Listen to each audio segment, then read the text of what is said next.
Excellent, well done. And welcome to the 11th session of the Applied Urban Modeling Symposium in 2020, the AUM 2020. I'm Ying, and I'm the lead convener of the symposium. And on behalf of the scientific committee and all of our co-conveners, I would like to welcome you to this session. This session is particularly focused on the modeling questions of both how we understand choices and also how we understand potential. And the first paper will be delivered by Professor Michel Bierlaire, who is a full professor at the EPFL's Transportation and Mobility Laboratory, and also the head of the Civil Engineering Institute in Lausanne. And Michel, perhaps you could say a few things about yourself so that the audience actually can see you. Thank you, and thank you for the invitation first. And yes, I'm a professor at École Polytechnique Fédérale de Lausanne in Switzerland. And I am actually a mathematician who has been interested for many years in transportation modeling. In particular, I'm really active in choice modeling and in optimization. And actually, in this presentation, what I would like to do is to show you a context where we try to merge both sides, the choice models and optimization, in order to do some complex modeling. Great, yeah. So Michel. So I can share my screen and start the presentation. I'll introduce all the both speakers, and then we'll come back to you, Michel, I'm waiting for in a couple of minutes, right? And waiting for you. Okay. Yeah, this kind of modeling that Michel has just looked at, mentioned, is really useful for looking at, for example, how behaviors might change post the lockdown and post in the ongoing mitigation of the coronavirus pandemic and so on. And our next speaker, Dr. James Woodcock, is a reader in the Center of Diet and Activity Research in the University of Cambridge. And James actually has published a great deal about the effects of diet and activity, particularly different kind of activities and active travel on health. And James, perhaps you could say a little more about yourself. Yes, thank you. Yeah, so I'm a reader in transport and health modeling. I'm from a public health background. Most of the studies that we do, they focus on transport and understanding the health impacts of transport and how transport might change, be more sustainable, and how that would impact on health, but also using different kinds of modeling methods to look at the potential for change and the potential particularly for increased active travel, which is could bring large benefits from increases in physical activity, which is a problem now across most of the globe. Wonderful, James. And after these two speakers, we also have invited a discussant, Professor Tomás de la Barra, who is a scholar internationally known in looking at modeling of land use, transport, travel, and integrated models and so on. And at the moment, he has some difficulties in connecting, and he's not here yet. And when he's come on, we'll introduce him.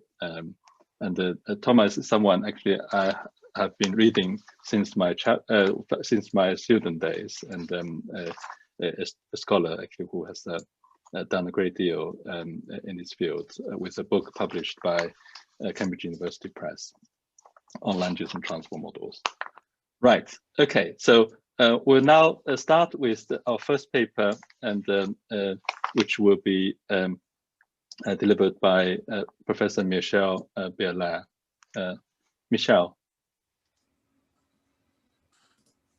the floor is yours. Okay. So do you see the slides? Yes, very well. Full screen and everything is fine? Yes, okay. Absolutely fine. Okay, great. So first, I would like to mention that what I will be talking about is actually the PhD thesis of Janodi Pugala.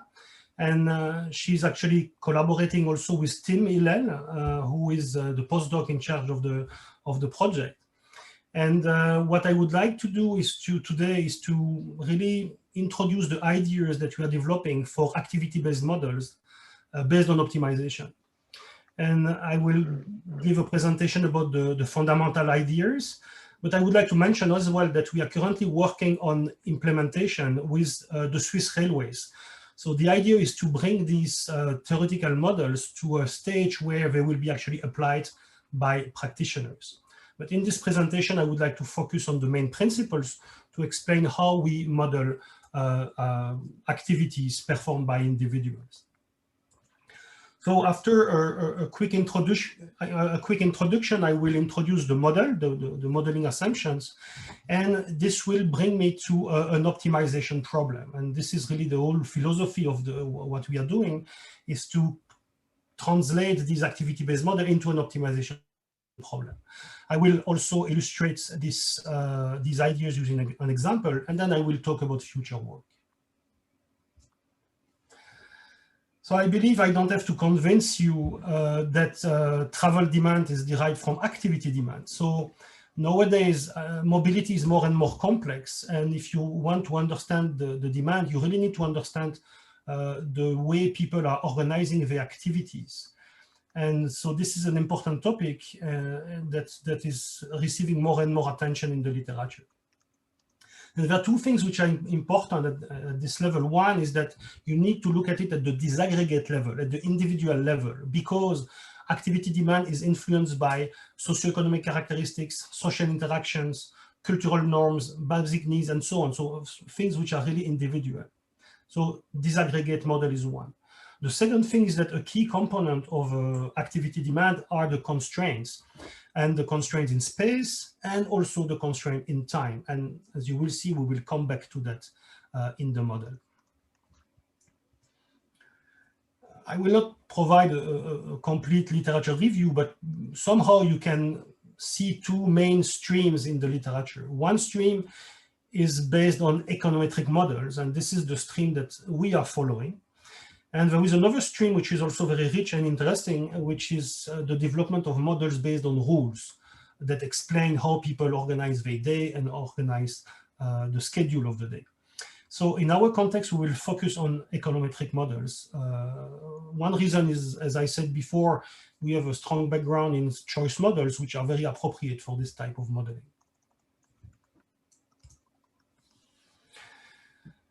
So the econometric approach, which is the one that we have selected, basically assumes that individuals, when they perform decisions, they maximize a utility. Okay, so this is the context of utility maximization, and it's the same assumption that we use in general in choice modeling. We use it as well in this specific context of activity travel decisions. And somehow, what most models do is to model the planning of activities throughout the day as a sequence of choices. The choice to make an activity or not, the choice of the location of the activity, the choice of the starting time of the activity, and so on. Okay, and most of the models in the literature are actually modeling activity scheduling as a sequence of choices. Okay, and then, well, the idea is to write systems of equations that describe actually the relationship between various variables, so the attributes of the activities and the socioeconomic characteristics of the decision maker, in order to develop models that basically reproduce observed behavior. So this is standard econometrics. And in the review paper that Pinjari et al. Wrote in 2011, they identified two main limitations, or basically main criticisms that this approach has received. The first one is that individuals are not necessarily rational or fully rational utility maximizers. Actually, this is a criticism that comes back often in the context of choice model and random utility models, and which is addressed actually by new modeling development. In particular, you have now models with latent variables, latent classes that actually allow to address these apparent irrationality of decision makers. So this is not a criticism that I will address in this presentation, but I refer you to the literature on hybrid choice models and latent variables to look at it. But the other criticism is that the approach does not explicitly model the underlying decision processes. And so this is an important criticism that really we would like to address here. And actually, I mentioned earlier the rule-based approach. So the rule-based approach is really based on reproducing these behavioral mechanisms. In our case, with econometric approach, we will try to do it as close as possible as well. I think one of the papers that I think is important to mention in the econometric approach is probably the closest to being close to the first principles, I would say. So this is a paper, a model that has been proposed in 2005, but it has evolved over years and it's used a lot in the context of activity-based models. It's called the multiple discrete continuous extreme value. And the philosophy of this model is to come back to first principles from microeconomics and to actually write down the optimization problem that the decision makers are solving. And if you write down this optimization problem, you can put explicitly constraints on time, the time budget. So you have only 24 hours in a day, and you need to make trade-offs to actually fill that day. The major contribution of this model is that you can actually allow a decision maker to choose multiple items. So you're not restricted to one item like in traditional choice models. And so the idea of the model is to write down this optimization problem and to explicitly derive the optimality conditions.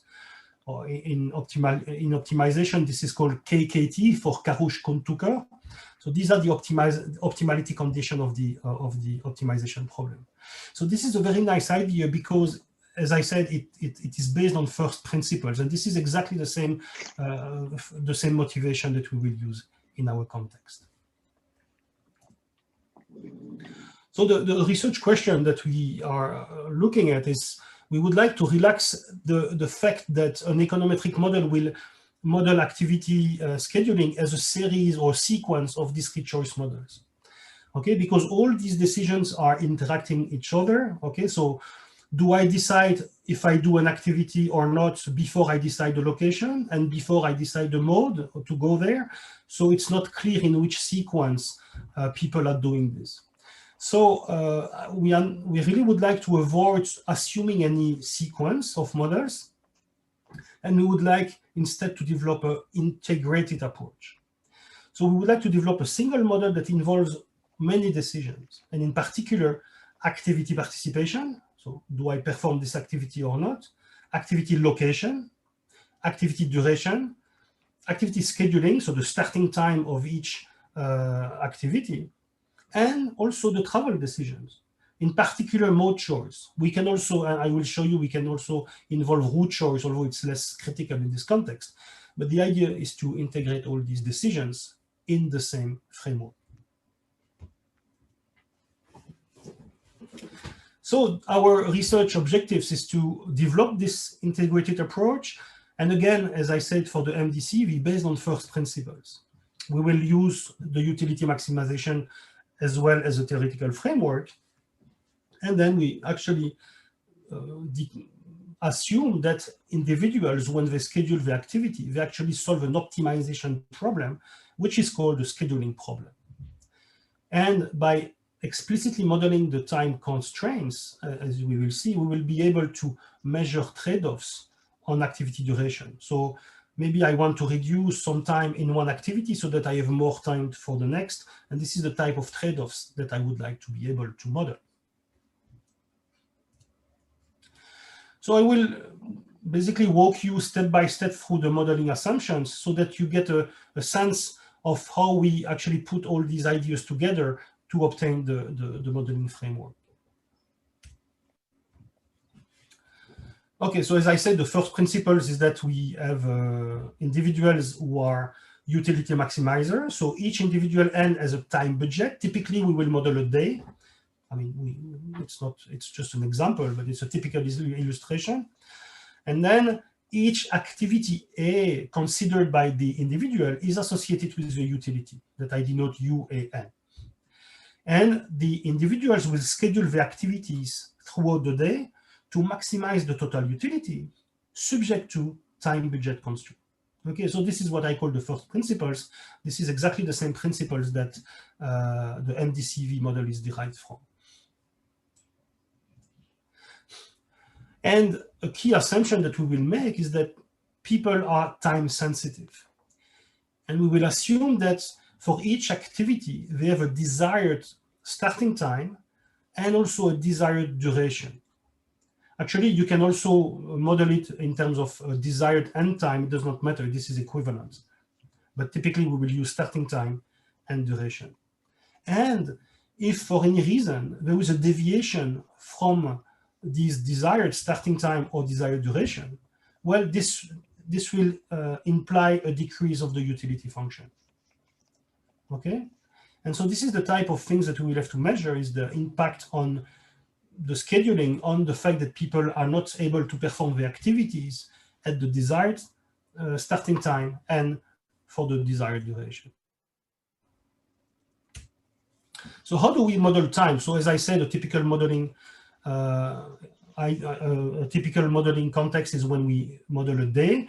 So we have a time horizon of 24 hours, and then we discretize this time horizon into time intervals. So typically we can have one time interval per hour, or we can make every half an hour. So there is always a trade-off between the accuracy of the model and the computational time, the model complexity. We also model space. Space will be modeled using a discrete and finite set of locations in the area that we are interested in. Okay, and the idea is that for each individual and each activity, we have a list of potential locations. So if I consider my working activity, I have two potential locations. I can go to the office at EPFL, or I can stay home where I am now to do teleworking. So I have two possible locations for working. If I want to go shopping, I may have like 5 possible shops that I'm considering, and so on. Now, in terms of travel, as I told you, we would like to include all traveling dimensions. And so what we have is that for each origin-destination pair, we have the list of possible modes that travelers can use. And if needed, we can also model the various routes for each mode that can be considered. And for each of these combinations, origin, destination, mode, and route, we have a travel time. And we assume that this information is given. So we receive basically a full table, a lookup table to obtain a travel time for each pair origin, destination, mode, and route. Okay, so this is data from the problem. Okay, so now in the model, what I will call an activity is actually a combination of the activity itself, its location, and the trip, the travel decisions. So I will basically aggregate all of them in one concept that I will call activity in the model. Okay, so it's the activity itself. I go for lunch, and then I take the bus to go back to work, and it takes me so many minutes. Okay, so what I will call an activity from now on is really this combination of the activity itself, its location, and the trip. So to give you an idea, in the way we will capture the choice of location, the choice of mode, and the choice of route is by enumeration. So basically, we will duplicate these activities. So take lunch, for example. What I will call an activity in the model is the combination, as I said, of the location, the activity, the location, the mode, and the route. And therefore, I will have all the possible options. So I can have lunch at location A, followed by a trip by bus on route A. I can have the same with a different route. I can have the same with a different mode, and I can have the same with a different location. Okay? And so in my model, each of these duplicates associated with different decisions with respect to destination, mode, and route will be a different activity. And I will have to include a constraint, and I will come back to that, that says that among these duplicates, only one can be chosen. Okay, so I can perform this activity with only one decision about the location, the mode, and the route. Good, so what are the decisions that the decision maker is supposed to make? So we have this set of activities in the sense that I've described before, which are associated with the location. And I can also associate each activity with a feasible time interval. Think about the opening hours for a shop, for example. So I cannot perform this activity outside of this time window.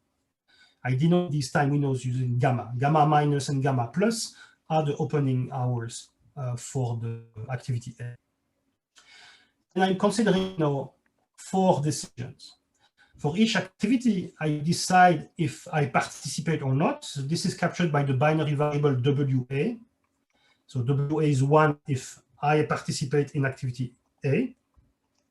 The starting time, XA, which is one of the time intervals in my day. A scheduling decision. So this variable is very important in the scheduling problem. So ZAB is a binary variable, and it is 1 if activity B is performed just after activity A. Okay, so this is how we will model the scheduling. So it means activity A is followed immediately by activity B. And finally, the duration of the activity. So this is an example of a scheduling. So we start from home, we travel to work, then we travel to go and have lunch, and then maybe we walk back to work, and you see that the travel time after lunch is longer than the travel time before lunch. Then we go and do some leisure activities before going back to home. So this is a typical day. And again, an activity in the model is the activity itself followed by the trip that is needed to reach the next activity.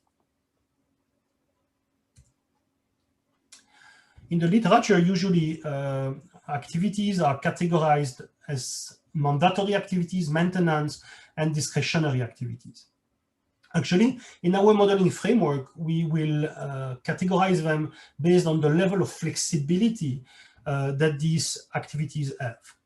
And by flexibility, I mean flexibility in terms of the starting time and in terms of the duration. Okay, so some activities I have to start on a precise time. I cannot delay them. Some activities at a precise duration. If I go to the movie theater, well, there is a duration which is defined by the theater, and so on. So the idea here, when I will talk about categories, that I will put together in a category all activities with a similar preference profile in terms of flexibility. And the way to model this flexibility or and the impact on being late or on the utility, I will use something which is called in the literature on departure time choice called schedule delay. And it has been proposed by Small in the 80s. So the idea is simple. The decision maker has a desired starting time that I denote by X star A, and a desired duration denoted by tau star A for each activity. And if for any reason the activity will start at a different time, so early or late, there will be a penalty. Okay, and you see here the formula for the penalty to start early and the penalty to start late. And similarly, if the activity for some reason has a duration which is longer or shorter than the desired duration, then there will also be a penalty.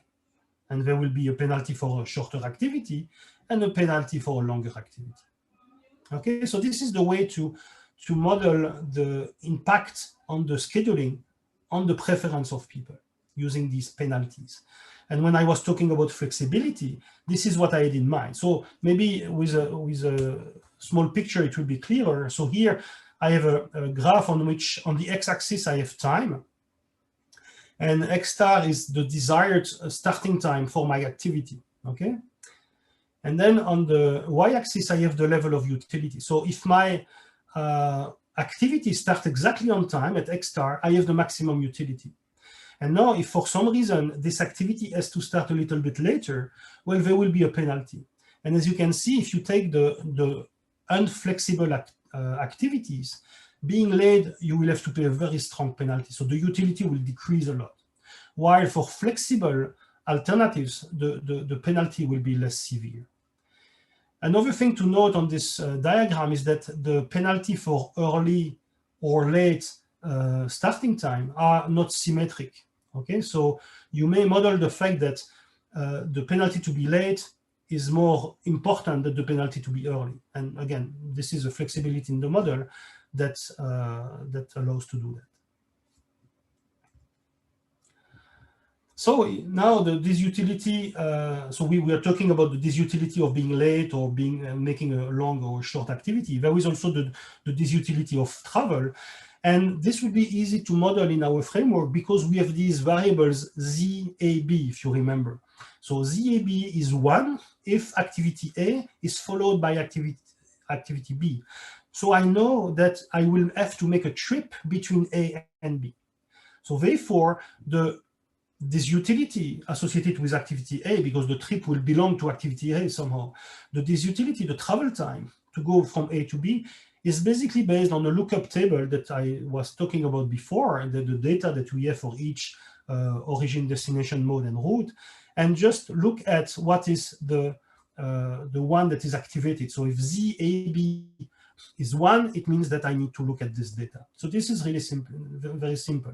And remember, by activity, I mean also an activity associated with the location, the mode, and the route, so that there is an unambiguous data in the lookup table that I can find.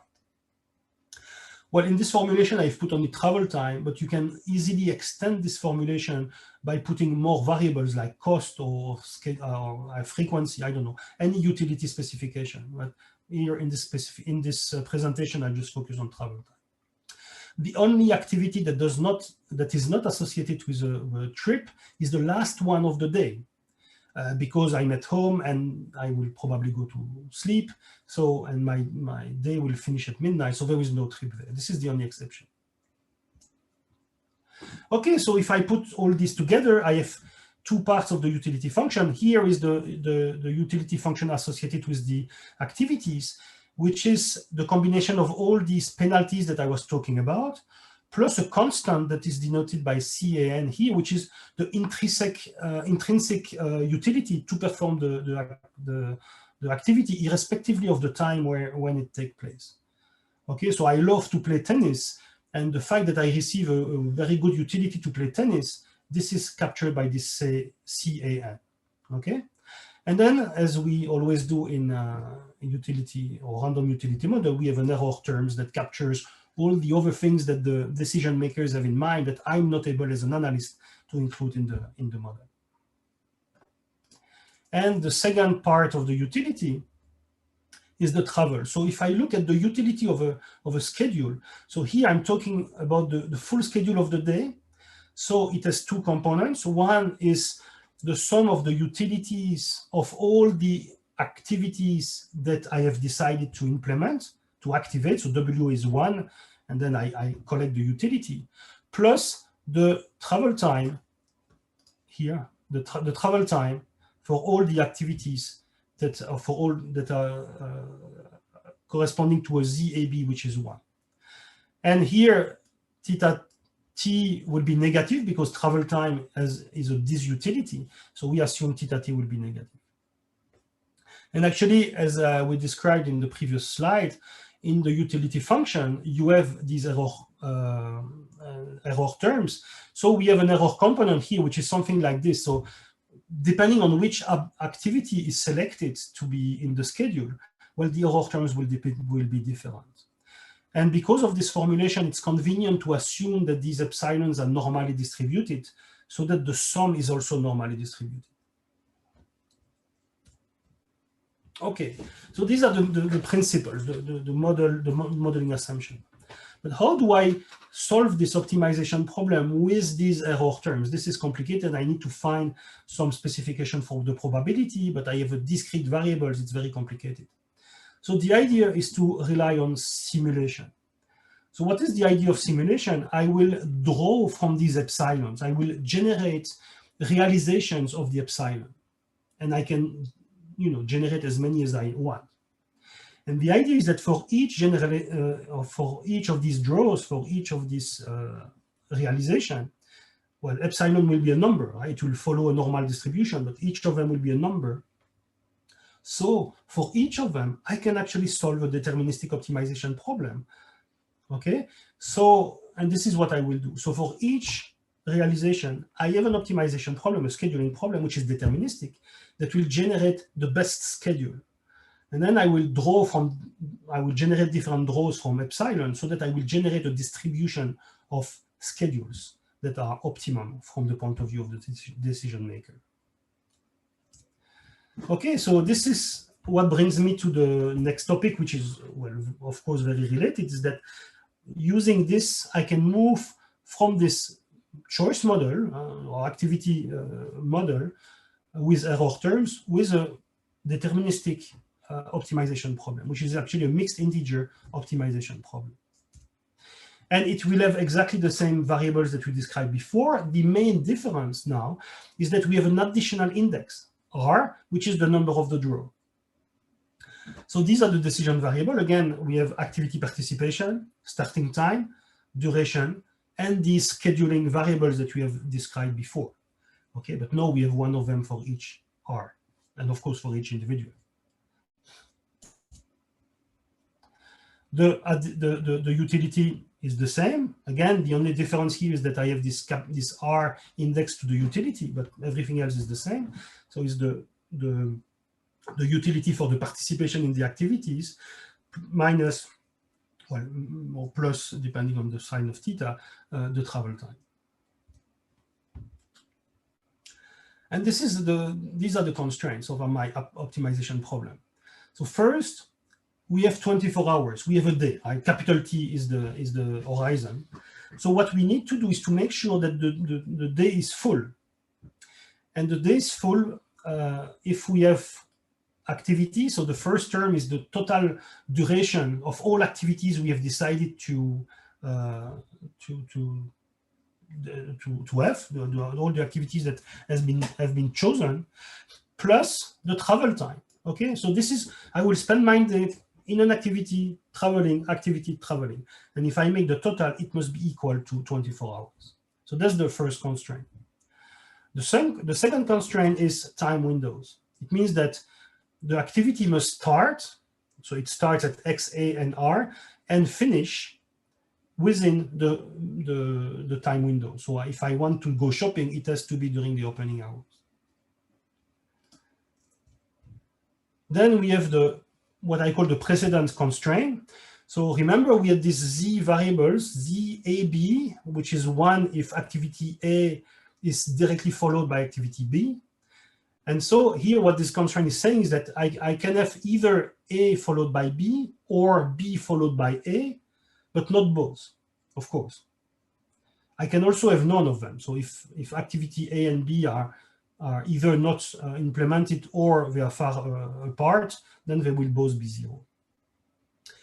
Then the next set of constraints says that if an activity is chosen, so if W is 1, it has to have exactly one successor, so the activity just after. And similarly, it has to have exactly one predecessor. Okay, so it makes sure that we have a meaningful schedule where we have one activity after the other. So this constraint is more complicated, a little bit more complicated, but it guarantees that the variables in my model are consistent. So it says that if activity A is followed by activity B, then the starting time of activity B, which is XB, must be equal to the starting time of activity A plus the duration of the activity plus the travel time. Okay, and you can see that if ZAB is 1, so this will be 0, this will be 0, and therefore XB will have to be equal to this quantity. And so this will guarantee that the schedule will have no gap. So as soon as an activity is finished and the trip has been done, we can start immediately the next activity. And the final constraints. Remember, I told you that to model location choice, mode choice, and route choice, we are duplicating activities with different combinations of these decisions. Well, I need to impose that only one of them in this group is selected, right? I can have only one lunch.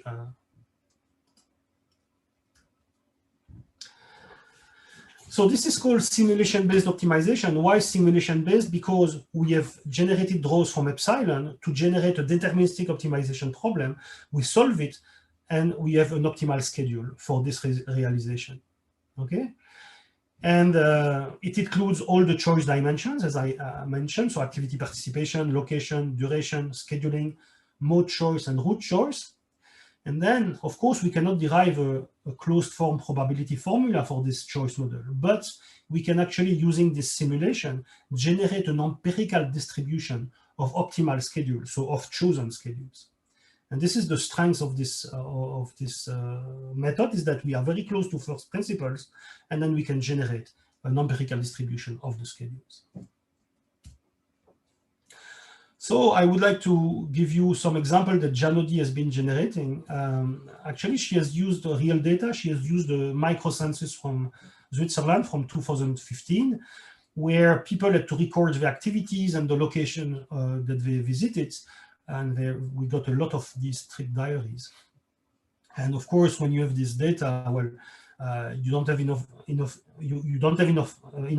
information about the alternatives that are not chosen. And also, you don't know the desired starting time and the desired duration of each activity for each individual. So what Janody has done, she's done some assumptions. She actually has assumed that the desired times are the ones that are reported.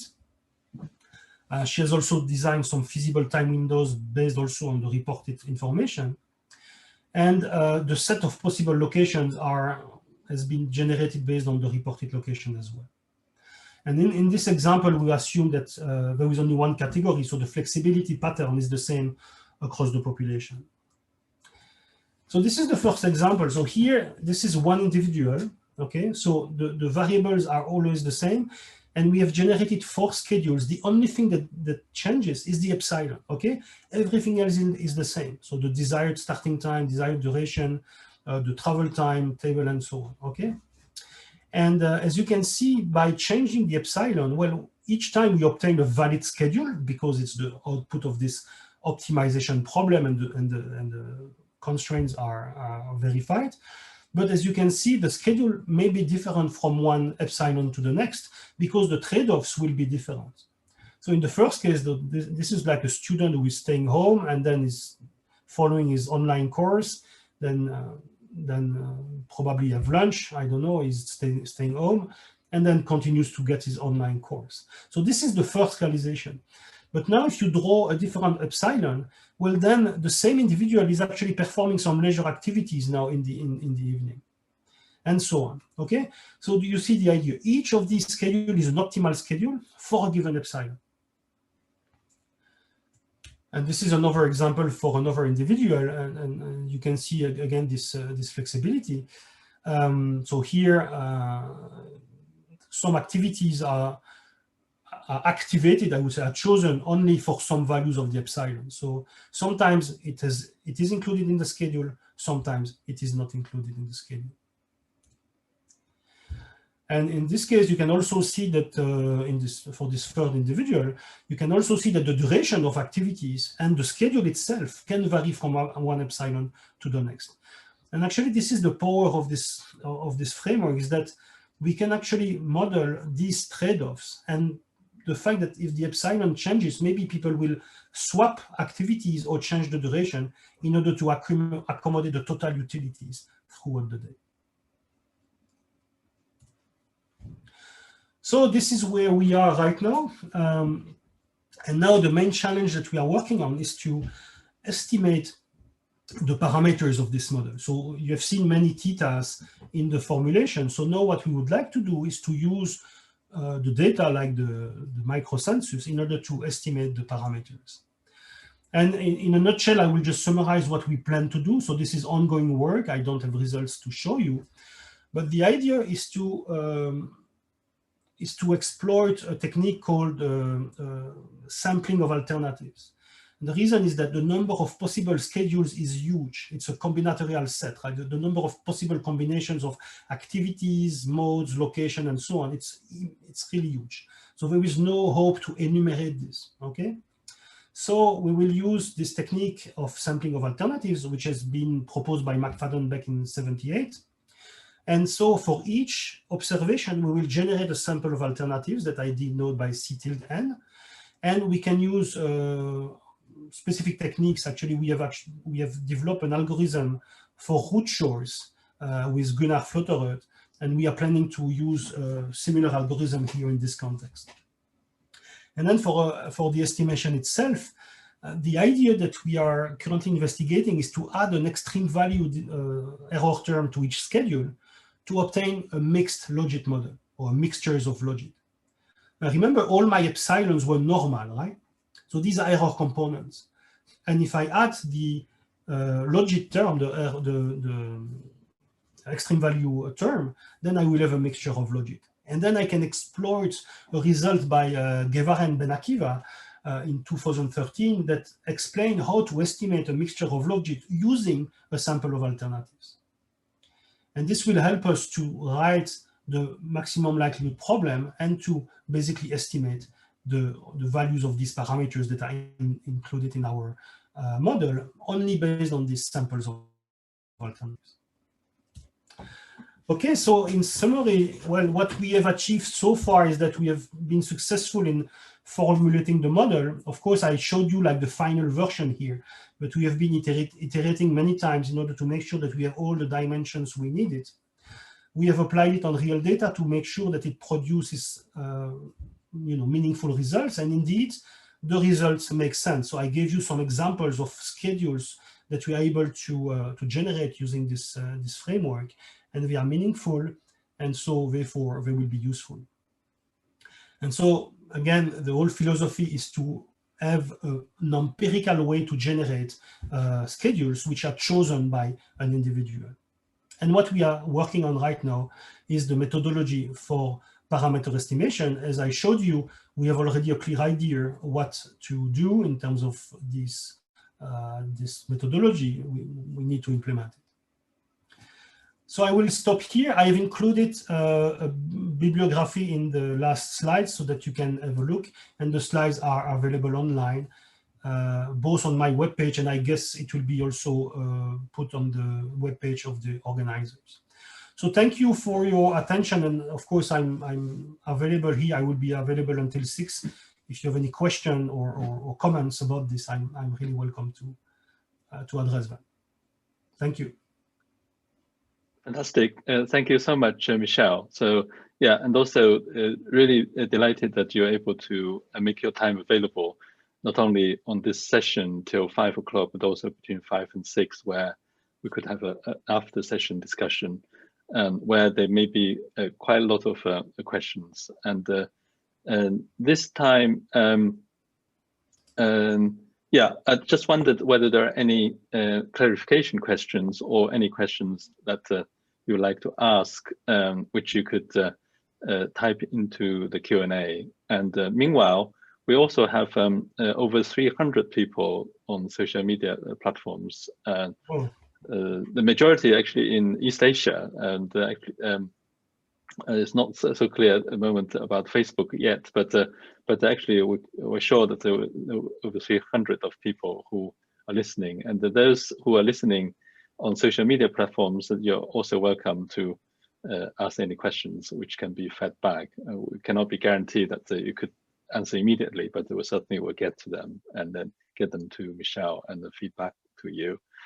And Michel, one question I wanted to ask at this stage is the difference between the approach that you are now doing relative to the scheduling approach which has been used, for example, in other types of micro simulations people have been talking about, for example, in transims and possibly also in MatSim as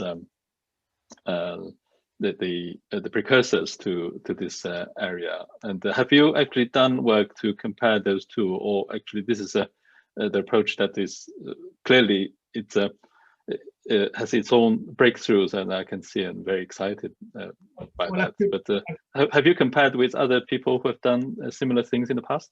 Well, it's not about comparing.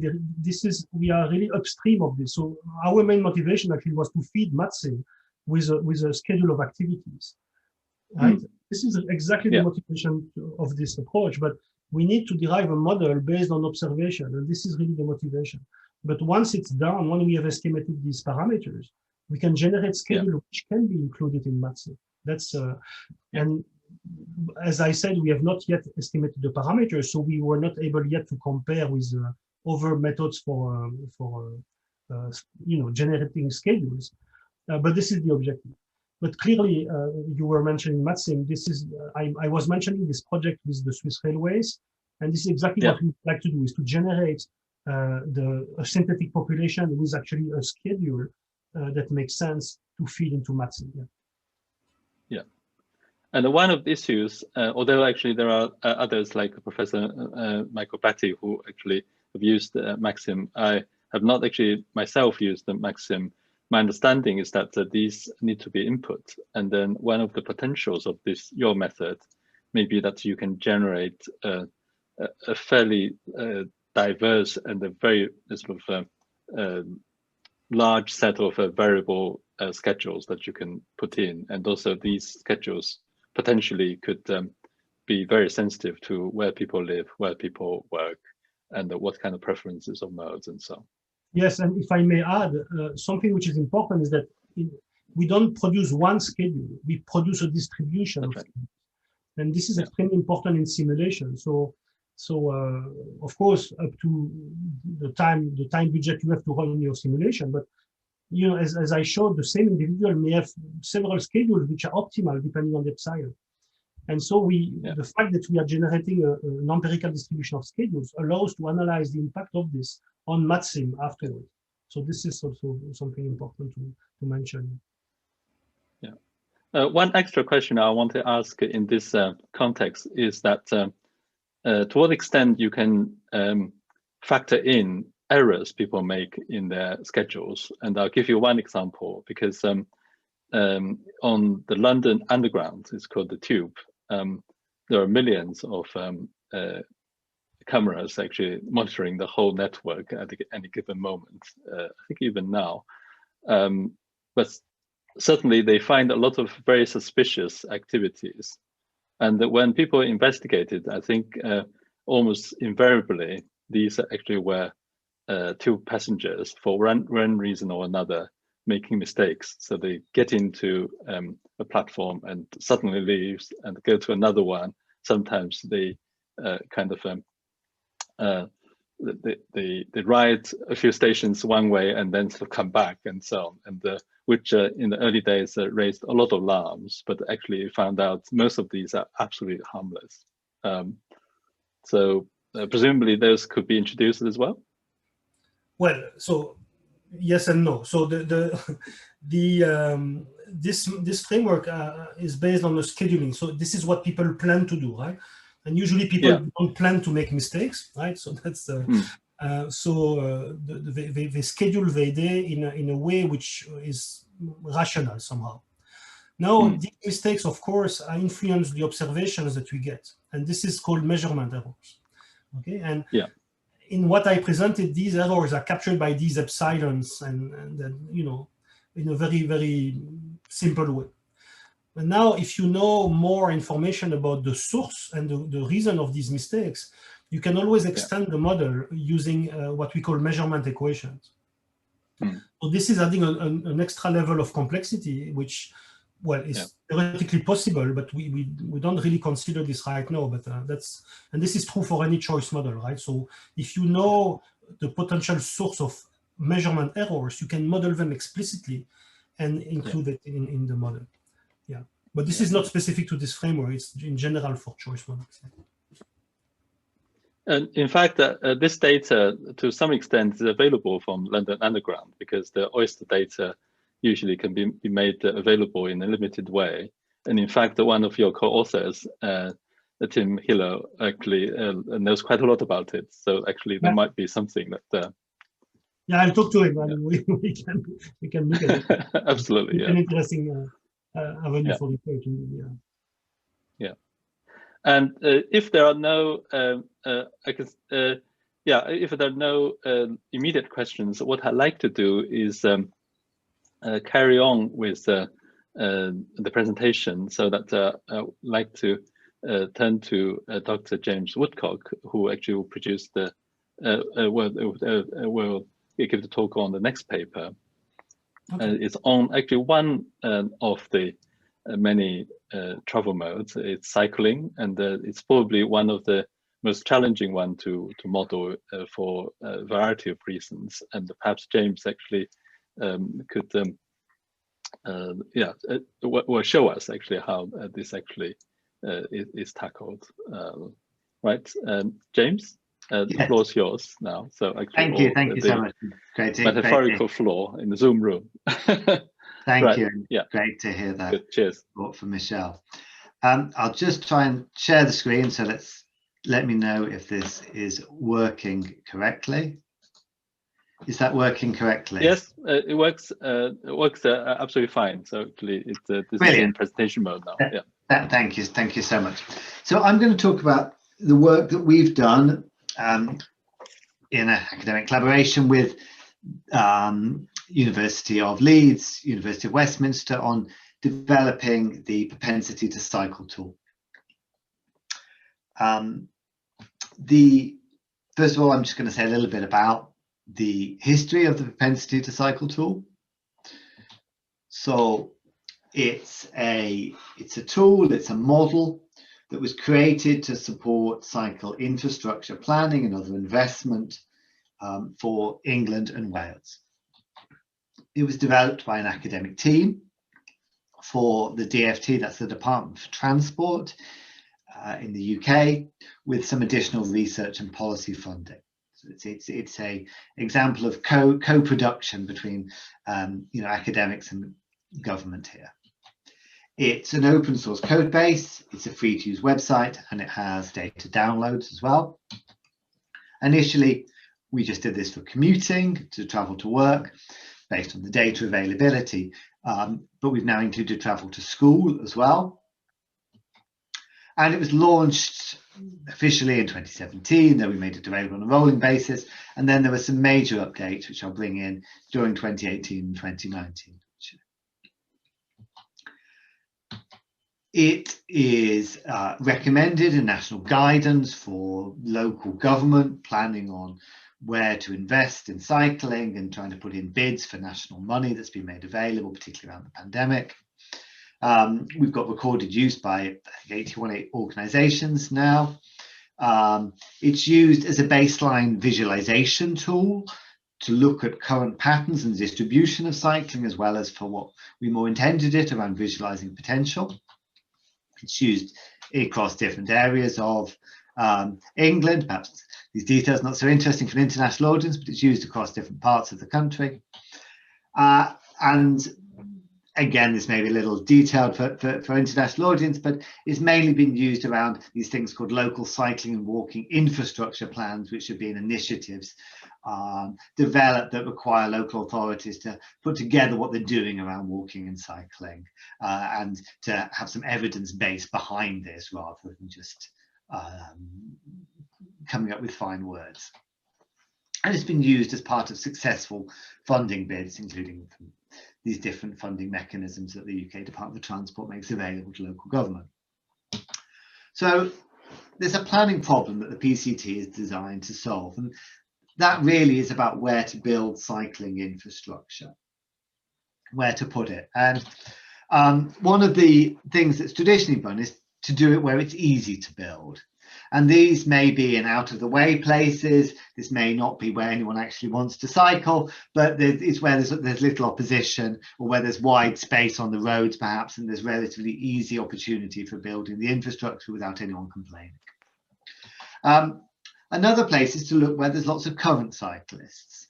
and that perhaps has more sense. But you've got very big variations in the levels of cycling in England, and you may well have, we are sure there are places where people would want to cycle, but you're not really seeing any cycling at the moment. And that is what we are trying to answer, what we're trying to address in the propensity to cycle tool, is to look at where there are lots of potential cyclists. And here you see a iconic location in London, going up to Parliament and up to Big Ben. And we see this from a few years ago, and I don't think you can see any cyclists on this highway here, but then high quality infrastructure, it's from a different angle, but high quality infrastructure was put on this road, and it now has very high levels of cycling. It's a very busy and popular route because it's got safe infrastructure. So just to explain a little bit more what we do with the PCT. So in the PCT, we have data from the 2011 census on origin and destination, travel to work, by mode, by sex. We have this at relatively small census geographies, middle and lower super output areas. That's about 8,000 and about 2,000 people. We have distance and hilliness from a cycle routing website and algorithm called Cycle Streets. And we use this data as the starting point for producing a model of current levels of cycling and what it could be under alternative scenarios. So we start off with this data on this origin destination data and this routing and this distance and hilliness based data. And then we create a model of the propensity to cycle as a function of distance and hilliness, which we take as the two most kind of stable predictors. And the model is a reasonably good fit, as you can see from the graphs on the right. We then developed we developed originally these 4 alternative scenarios of cycling uptake, and we look at the health, the carbon, other impacts of what would happen if these scenarios were achieved. And I won't be able to talk about all these cyclings in details, but I'll be able to say a little bit about them as we go through, and they include government targets around a kind of achieving the government aims levels of doubling of cycling, of gender equity, of women being as likely to cycle as men, and then around the more ambitious Go Dutch, based on the Dutch likeliness of cycling, adjusting for distance and hilliness, and an e-bike scenario in which we use data including from Switzerland on e-bikes and hilliness, and we estimate how much more likely that would make people to cycle longer and hillier trips.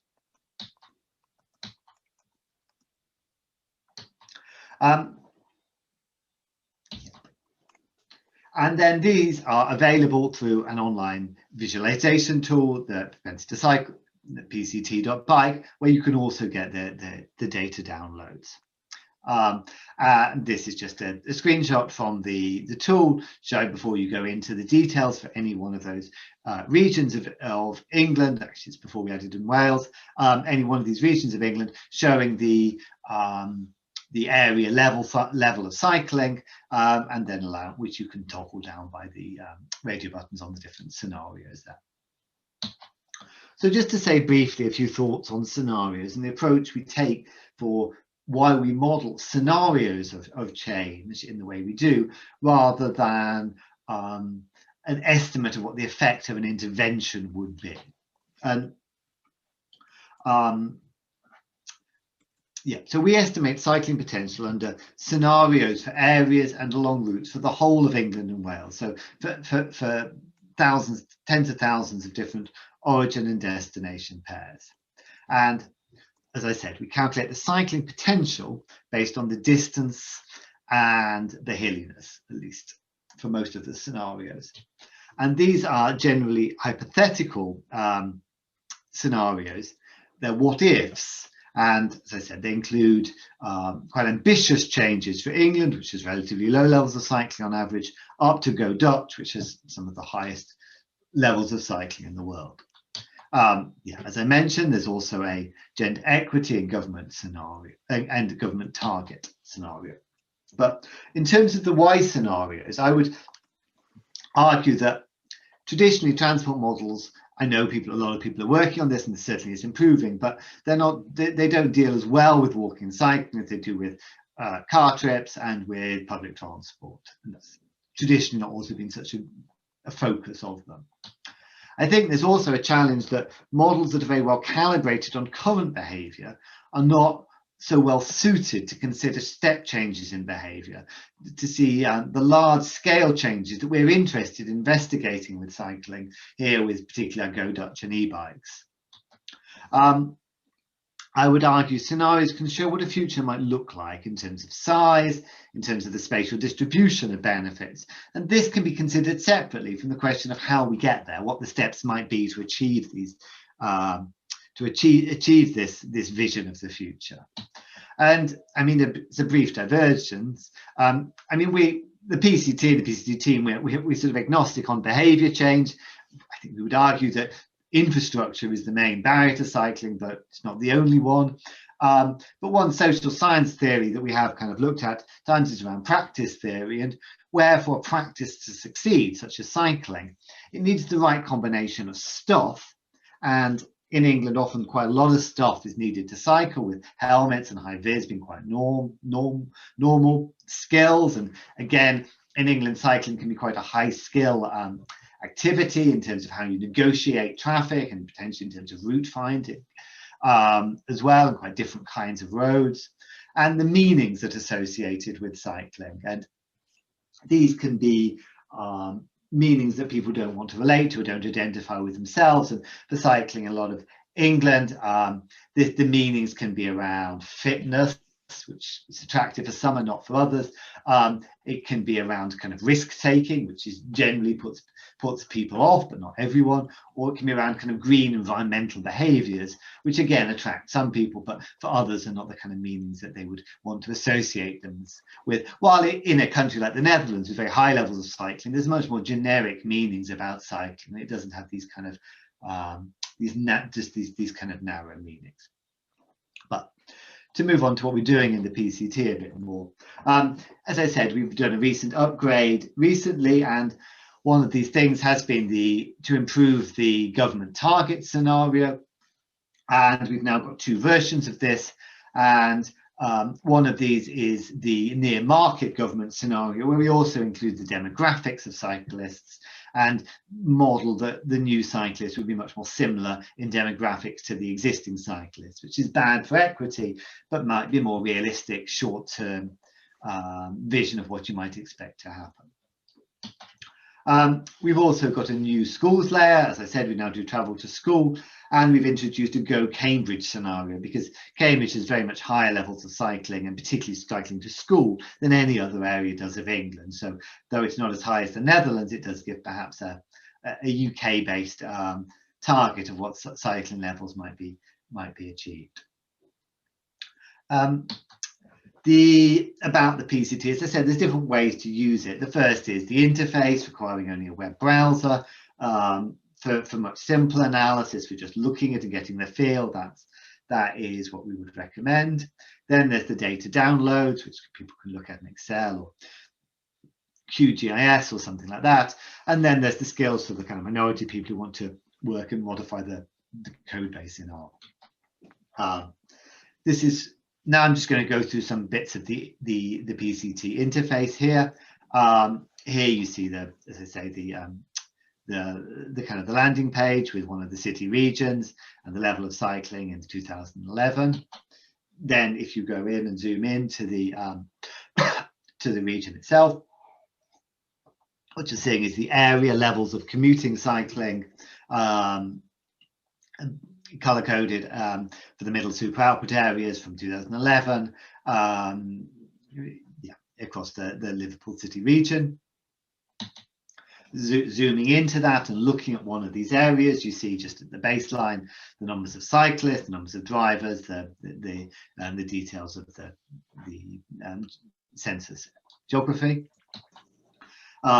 Flipping the same area over to an ambitious scenario, the Go Dutch, you see the changes in the numbers of cyclists up to 24%, changes in the numbers of drivers, and then we calculate benefits, which I'll come to in a little bit more as well, in terms of years of life lost. So gains in years of life lost, or reduction in the burden of years of life lost due to physical inactivity, which is where the majority of benefits come from with the PCT. And then we also calculate that people are fitter, they have less sick leave, so that's the benefits calculated there. And then there's also a change in CO2 as people are not driving, and then the reduction estimated in the tons of CO2 per year. And that's from that, people traveling from that MSOA. You can also look at the what we call the top end lines feature. These look at the top flows between origins and destination pairs, again, and seeing where they are at. This is at the, again, for the Go Dutch scenario, which often has a quite change in the spatial distribution of cycling compared to the baseline. And this is seeing the top 30 lines. You can change this, of course, and look at more lines. You'd see here the top 200 lines. And you can order this, and this is one of the interesting things about the PCT. You can order by the reduction in CO2. So this is saying the top flows if you want to look at reducing CO2 emissions. And here is saying the top flows if you want to look at the numbers of cyclists. And that is one of the things that's really come up with our analysis, particularly our recent analysis. We've got a paper submitted on this. You do get very big differences about where you look and who you would, if you're interested in reducing CO2, if you're interested in maximizing health benefits, if you're interested in just increasing the numbers of cycling, or if you're interested in increasing equity, then all of these things can go together with cycling, but you would look at very different, you might look at very different trips and very different areas, depending on which of those is your priority, and that can produce a potential policy tension. Zooming in within this, you're now seeing an awful lot of the flows from that area, because we're looking at 200 flows in a relatively small geographical area. And the line-based information that you can see here is similar to what you're getting from the area-based information, but this is between the OD pairs. Again, it's the changes in cyclists, change in drivers, the health gains in premature mortality, sickness absence, and CO2. And here we also have the distance of the OD pair. This can also be looked at in terms of the route network using cycle streets, and generally we prioritize looking at the fastest routes because that's where probably the infrastructure should be built, because people are more likely to cycle a more direct route. But it's also possible to look at the more quieter routes where these are available, and where the app gives us the opportunity to look at these. And again, there's these pop-ups that you can look at. Of course, all of these are available through the data downloads for people doing, you know, more analysis. And you can see again the benefits, and you can also see now that it's rooted the hilliness, and this can be different, of course, slightly different from the faster and the quieter routes. Also, one thing you can do is you can combine all of this together to look at the route network. And of course, you may have two flows that are, you know, that are the most common flows, but when you combine all of the flows together, you will probably see quite a different pattern, because of course, often all the trips come together, particularly for commuting when you get to a bridge or a trip over the river at this point, or when you get into a central area. So here you may see what the flows would be at certain points, and this can be important in planning for infrastructure. You're seeing the potential numbers of cyclists in this area, or commuting cyclists not in this area at this point and on this flow. So if you're thinking how wide, you know, your cycle infrastructure needs to be, then this would be useful information. And you know, there's some information there also on the underlying model and who we can't include because they didn't have, the information wasn't quite correct, giving you potential other information you may use about scaling factors for how many cyclists you might actually expect to see under a different scenario. This is available both as a clickable layer. It's also available as a raster image, which of course loads a lot faster, but doesn't give you quite the same information, but does give you a nice visualization there of where the concentrations of cycling would be expected to be at the peak commuting times under this Go Dutch scenario in the Liverpool city area. You can also compare this to the schools layer here, and you see flicking between these, you see quite a different pattern. There's both, I mean, of course, the trips to school are much more local. They're concentrated in a few areas. They're not so primarily, trying to cross over the river, because, if you're on one side of the river, you're probably not going to school on the other side. So most of these are the kind of the more local trips. And in some areas, you actually find the two layers look very similar. In other areas, you find quite big differences between them. I think that can be useful for policy, and perhaps the schools layer also may represent more around what local shopping trips look like, which we would like to include too, but we don't have the origin destination data to include other kinds of trips. That's why it's based on this these data from the census, because it's the only data that gives us this really detailed origin destination flow data at these kind of small geographies across the whole of the country that we would like to have. So the data downloads, this is the other main way that people use, and certainly most of the people doing kind of business cases, well, we hope, and in many cases they're using these they're using these either Excel or free geographical software like QGIS.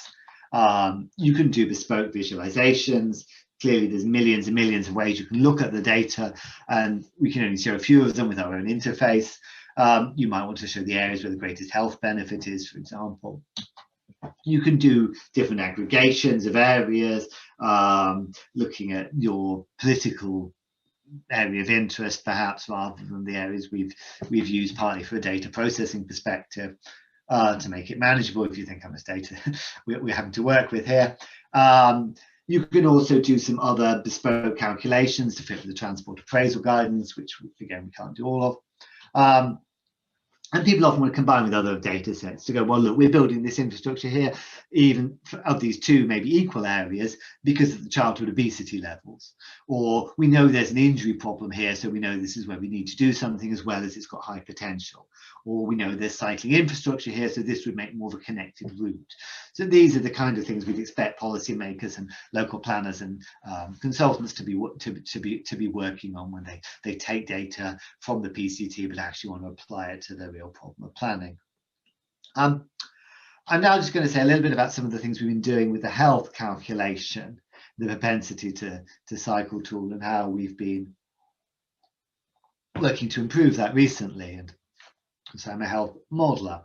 The biggest benefits for cycling, the biggest impacts, of course, from changes in physical activity, and most people do not get enough physical activity, and cycling is a great way of incorporating physical activity in your day-to-day life, doing your activities such as going to work. And it's not the only reason to focus on cycling. Say there's also environmental reasons, space reasons, accessibility reasons, but it is perhaps one of the most important reasons, or definitely one of the most important reasons. And we know people who walk, who cycle, they've improved metabolic health, they've a reduced risk of many different diseases, but overall a reduced risk of premature mortality. And the PCT estimates the changes in physical activity from changes to cycling, perhaps more novelly from changes to e-bikes, and also from changes to walking.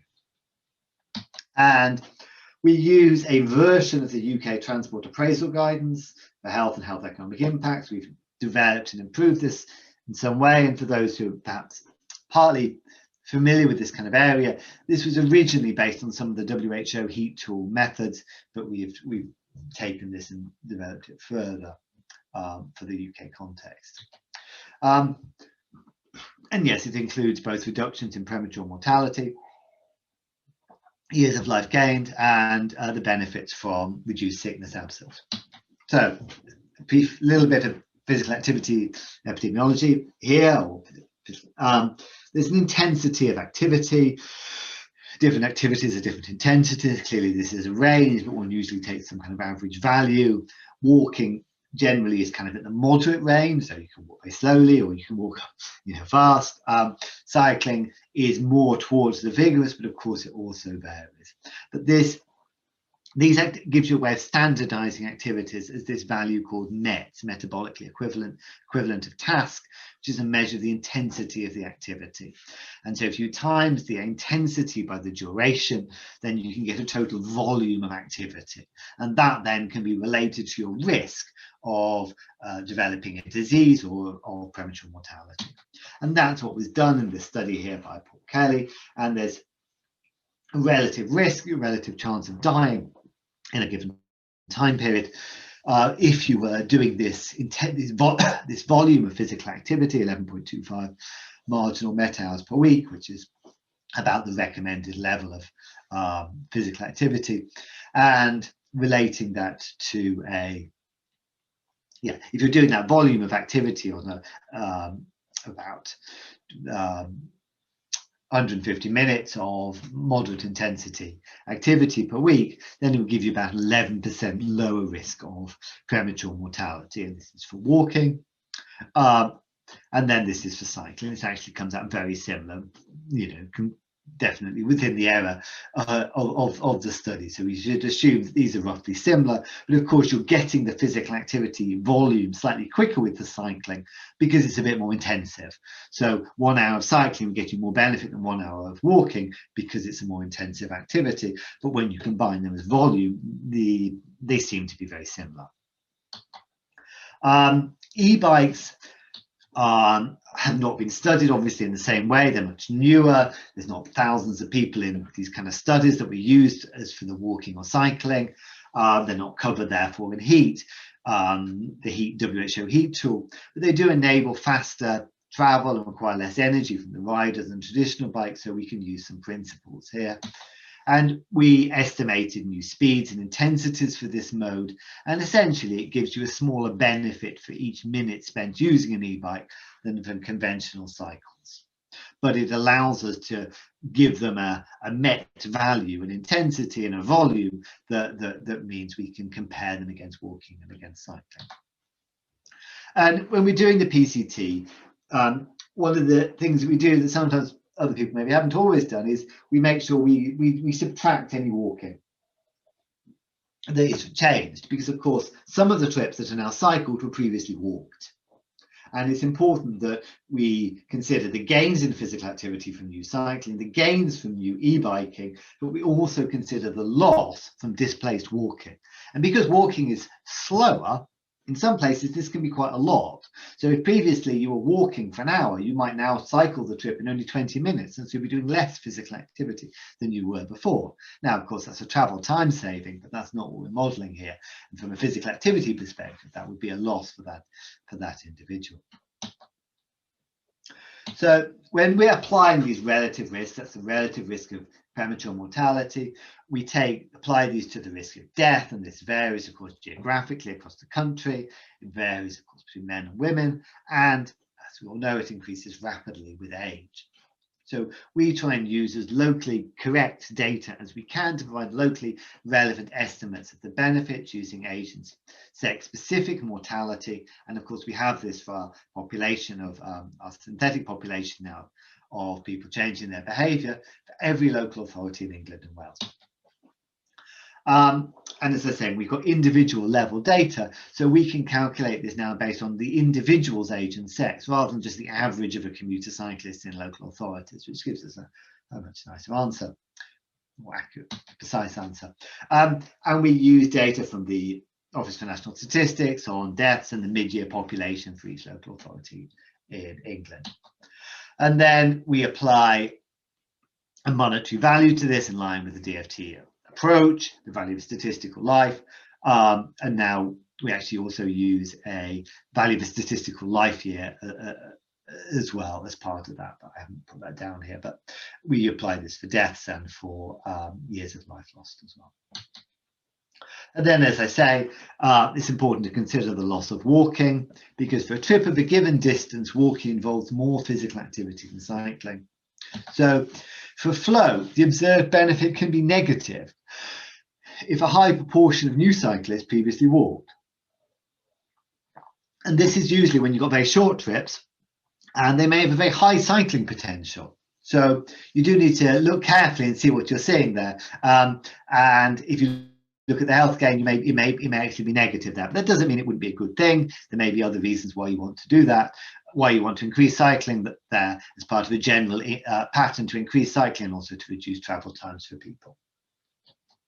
And this is a case of where we have now our synthetic population approach with an individual level data, gives more accurate results, because we can capture things like the people who currently walk are typically younger than the people who are on average driving, so that reduces the health cost, because the younger people have a lower mortality rate, so they're not gaining or losing as much anyway, compared to the older people who are driving, who make up a bigger proportion of the health change because they've got higher mortality rates. That's reasonably clear. The outcomes then, when we include the physical activity and the propensity to cycle tool, are number of deaths from all-cause mortality, years of life lost, which is a new outcome we just added recently, and the sickness absence.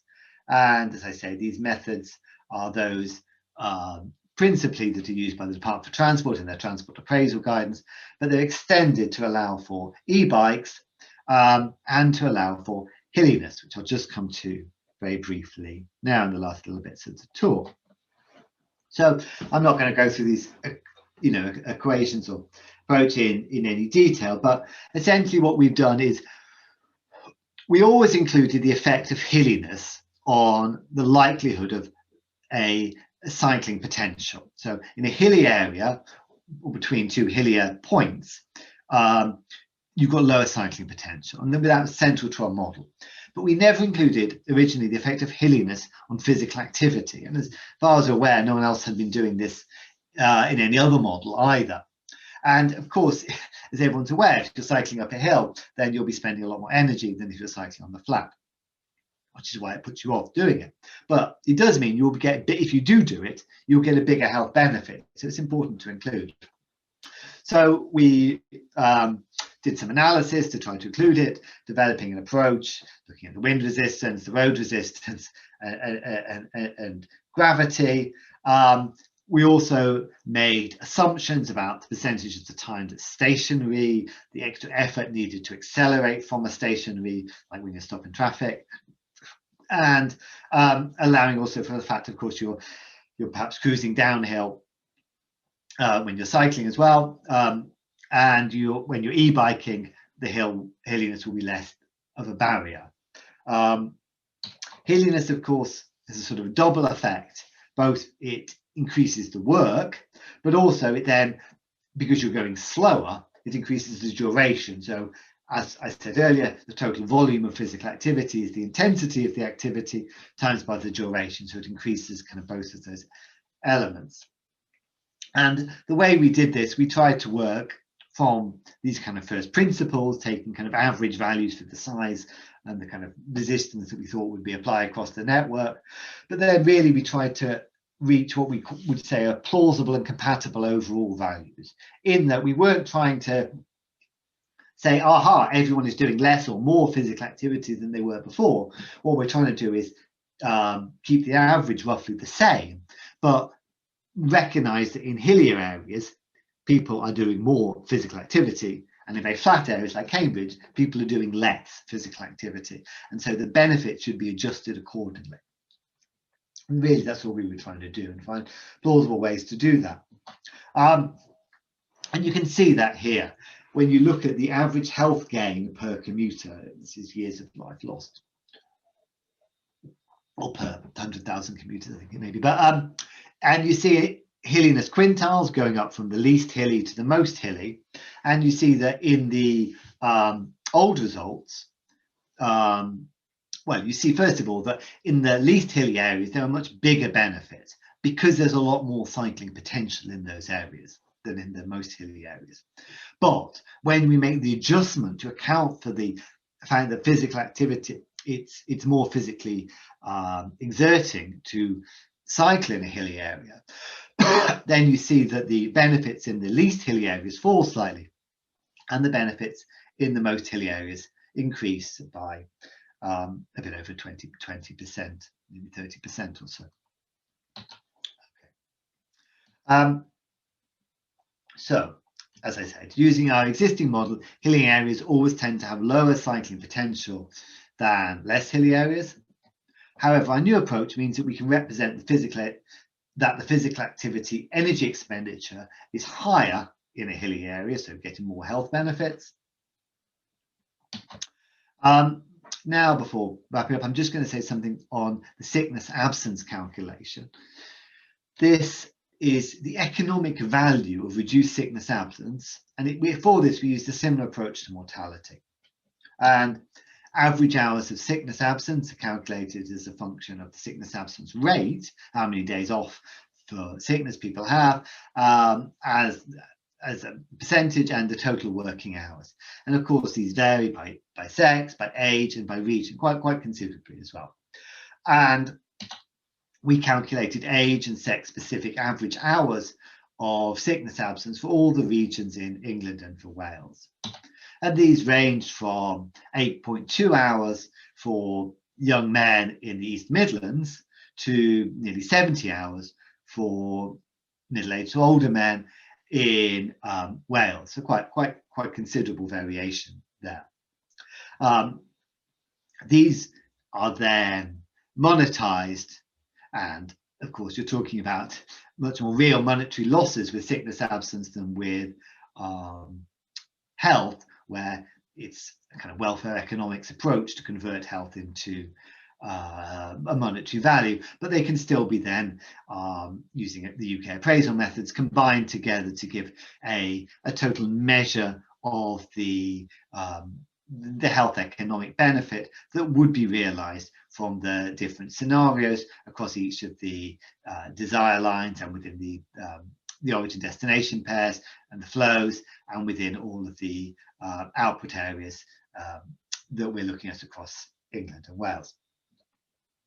So to summarize, the PCT, it's a widely used policy tool for estimating travel to work and travel to school cycling potential in England and Wales. And we calculate cycling potential for hypothetical what-if scenarios, giving different visions of the future and what it may look like in terms of benefits and its spatial distribution.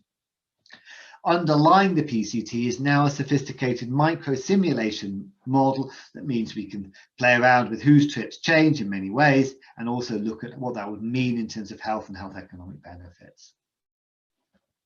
There's very considerable cycling potential in England and Wales. I haven't gone through these results, but they largely come from the health benefits, with some benefits from the carbon, and they equate to around 2 billion per year from commuting trips alone. And commuting is only around 20% of total travel in England. And there's some very interesting results also about the distributions, because while current cycling in England and Wales is highly skewed, more likely to be by men, more likely to be by white people, when you actually look at the cyclable trips, you see that actually there's higher potential among women and among non-white people in England and Wales. So there's quite a big potential for change there.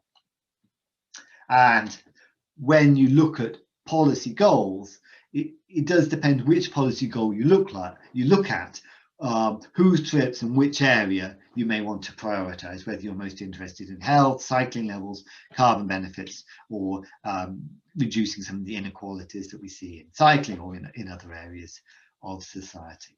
So thank you for listening. So much, James. Yeah, so a wonderful presentation actually to introduce a tool that's actually been really widely used, and really humbling to realize that we in Cambridge cycling actually is not achieving as much benefit as we thought that it might have done.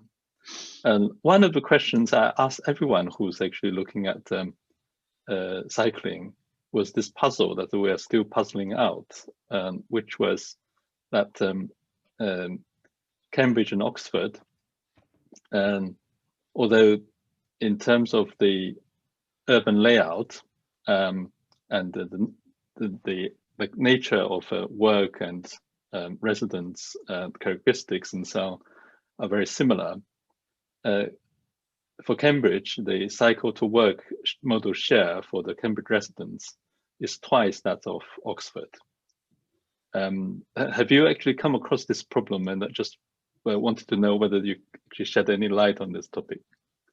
Yeah, I could just answer that. I mean, I can't, and I may also address the question in the chat as well, actually, at the same time. I mean, yeah, that's right. When we did the model, Cambridge does have the highest cycling potential.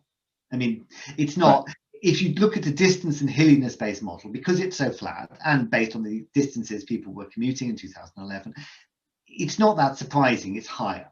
What is surprising is that it's like, you know, I mean, I live in East London and cycling levels there are about 8%, and that's a high level. Much of the country, it's 2%. Now that difference is not explained. That's to do with, you know, culture, infrastructure, traditions, and so on. But you would expect Cambridge to be higher than Oxford, actually, based on the distance and the hilliness. And just to answer that question, and quickly in the chat on do we model? No, we're not modeling the impact of improvements to the bike network, but we're not, I wouldn't say we're simply replacing UK levels of cycling with Dutch levels of cycling. What we're doing is using, in the Go Dutch scenario, we're adjusting that for distance and hilliness. So England is on average hillier and has different trip distances than the Netherlands. So it does not give the same level of potential that you would have in the Netherlands. The level of potential in England is lower than in the Netherlands. But still, if people had the same willingness to cycle a trip of a given distance and hilliness, you would get like 20% mode share for cycling instead of the kind of 30% commuting mode share you might get in the Netherlands. So it's trying to show what it would look like adjusting for those factors that are perhaps hard to change in terms of the distance and hilliness. But in terms of the investment required, well, I mean, that is a separate question. What we are trying to do is show the potential in different geographic areas, how this would be distributed down to quite a fine geographical resolution, and what this would look like in terms of the distributions of benefits, the size of the benefits and the distributions of benefit. This would then hopefully help people think about where to build infrastructure and the kinds of studies that and there are studies about what the effects of infrastructure are on changes to behavior, but I think they're only at the starting point of how to include them within these models. I mean, some of the best studies recently in London and in Cambridge and other areas have shown that you can maybe get to 40 to 45 minute increase in active travel per week from putting in, you know, some high quality infrastructure to support walking and cycling. But I think to achieve kind of Dutch levels, we're talking about, you know, several years of high investment, consistent integrated, you know, networks, and, you know, also a kind of cultural shift and a willingness to challenge some of the kind of norms around driving and, you know, to an extent even anti-cycling prejudice that you do see. But I do think the central role is very much around the infrastructure, and partly as a way of that of showing a commitment and showing the importance of cycling and the place of cycling, which in England can often feel out of place, i.e. you're not meant to be, you don't feel like right on the road, you're not allowed on the pavements, and people can sort of feel out of place wherever they are. Thank you, James. And there are a few other scenarios as well. And maybe you could briefly just to go through these scenarios so that people are all clear, because you have talked about the one. Yeah, sorry, I've noticed there's limited time, but sure, yeah, go through all of the details. So essentially the scenarios are a government target, which is overall a doubling of cycling, but where it doubles varies within by the model. So it doesn't necessarily double everywhere equally. Some places it will go up more, some places it will go up a lot less. And there's two versions of that scenario. One in which we ignore the demographics, and a new one where we say, well, okay, the people who start cycling are more likely to be have the demographics of current cyclists, who may be the near market, but you're never going to reduce inequalities if you only target those people. There's a gender equity where we assume that women have the same likelihood for each OD flow to cycle as men do. So then there's the e-bikes, which is in a sense the Go Dutch scenario plus, and we start off with the Go Dutch scenario, but we assume increased cycling potential based on reduced distance and hilliness barriers, and we use additional data from the Netherlands and for Switzerland to calculate that. And then we have similar scenarios for the travel to school, but we have slightly we don't have the gender equity. We have it, so we have a government target, we have a Go Dutch, but that's such a big change for England cycling to school. As I said, it's like much bigger difference than for the commuting. We then also put in the kind of more intermediate Cambridge, which would still be a very ambitious scenario for almost every area of England, but is still quite substantially less than a Go Dutch would be, because I mean, traveling to school is just a dumb thing for Dutch children, while unfortunately in most of England it really is quite unusual. Absolutely, yeah. Now, with regarding the e-bike, I have a brief question, which is to say, some of the e-bikes, for example, there's one version in the Bay Area in San Francisco, which assists people when they go uphill, so that people still will have to pedal to some extent. Would you support that to give a version of or an operational mode of the e-bike, so that people will always exert some effort? Yeah, in fact, they can actually exert more effort if they choose to. Yeah, and I should have been clearer on this. Of course, there's different kinds of e-bikes, and I was, particularly for an international audience, I was referring to the kind of the European pedelec style of e-bike, where you have to pedal to keep the bike moving. I know in East Asia, it's more common to have these. Is that motorbikes, right? Almost. Yeah, I mean, they're motorbikes which you can pedal to assist if you need to, if the engine's not up to it, but you don't have to pedal. And of course, you know, knowing human nature, people generally won't pedal if you don't have to. So the physical activity benefit of non-pedaling e-bikes, or these new mobility scooters that we're seeing popping up throughout many places, is pretty much probably close to zero. I mean, I'm not saying there's not environmental benefits, there's space benefits, there may be accessibility benefits, but you're not going to get those benefits in terms of physical activity or in terms of the sickness, in mortality or sickness absence that we calculate in the PCT. So, you know, we have assumed that these e-bikes are e-assist and you have to pedal, and there have been some limited studies that give you an indication of the physical activity levels, and people do a reasonable level of physical activity, probably similar to walking, but of course going at 20 kilometers an hour instead of 5 kilometers an hour. So you're getting the benefits of walking, but you're going maybe 4 or 5 times faster. Wonderful. Yeah. So those things actually, this kind of research could also provide an input into how to design these e-bikes, presumably going forward. I very much hope people will. I do think, in terms of legislation, certainly, I would hope authorities promote or allow perhaps the electric assist ones ahead of the pure motor ones. And I do worry a little with the growth in these micro mobilities, that they may be taking the electric scooters, the physical activity, out of many trips as well. And it would be nice if there was a version of those that you had to do some physical activity to make them work, because I think there is a risk there that if they replace walking or cycling trips, we do see net falls in population activity levels. Yeah.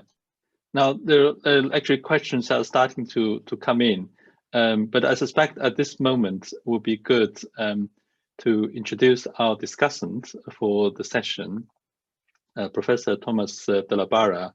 Tomás, if you are there, perhaps you could unmute and show your visual so that we could introduce you, and also perhaps Tomás actually could give us his thoughts actually about the two presentations, and then move on to the more general discussion.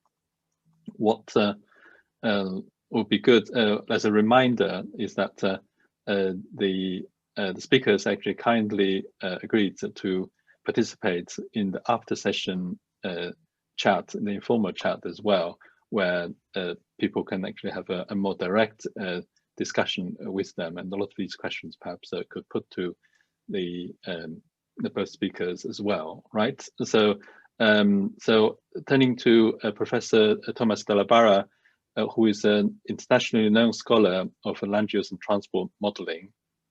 And I've been reading Tomás's works actually since I was a student. And as I said at the very beginning, Tomás, perhaps I'll pass on to you so that you can comment on both presentations, right? Because in the way that you like to take it. Yeah, Tomás? thank you. Yeah, and we can't don't have your visuals yet. So your video cannot be turned on.